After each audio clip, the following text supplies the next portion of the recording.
প্রিয় দর্শক, দেখতে পাচ্ছেন যে ইউরোপীয় আবহাওয়ার মডেল অনুযায়ী দেশের আবহাওয়া কীরকম থাকবে। তো দেখতে পাচ্ছেন যে একটি নিম্নচাপ তৈরি হয়েছে, সেই নিম্নচাপটি বঙ্গোপসাগরে তৈরি হয়েছে। সেটি কোথায় গিয়ে আছড়ে পড়ার সম্ভাবনা রয়েছে সেটি জানিয়ে দেব।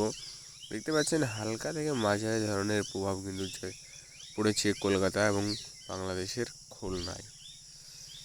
তাছাড়া আমরা যে আবহাওয়ার যে মডেল অনুযায়ী দেখতে পাচ্ছি, চিটাগং, ঢাকা, রংপুর, রাজশাহী এইসব এলাকার আকাশগুলো কিন্তু মূলত পরিষ্কার থাকবে, সেরকম কোনো বৃষ্টি হওয়ার সম্ভাবনা নেই।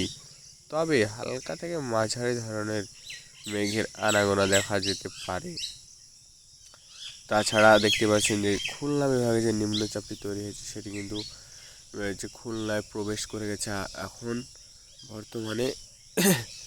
তাছাড়া দেখতে পাচ্ছেন যে যে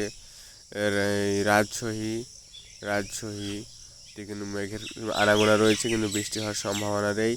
তাছাড়া ভারতের যে দুর্গাপুর, যে ভাগলপুর, কলকাতা, এইগুলো বৃষ্টি হওয়ার সম্ভাবনা রয়েছে প্রতিটা জেলায়। তাছাড়া ময়মনসিংহ, সিলেট হালকা থেকে মাঝারি ধরনের বৃষ্টি হওয়ার সম্ভাবনা রয়েছে। আবহাওয়া অধিদপ্তর কিন্তু এটি জানিয়েছে। তো আবহাওয়া অধিদপ্তরের সর্বশেষ আপডেট অনুযায়ী আপনাদেরকে জানিয়ে দিলাম বাংলাদেশের আবহাওয়াটা কীরকম থাকবে। তো দেখতেই পারলেন।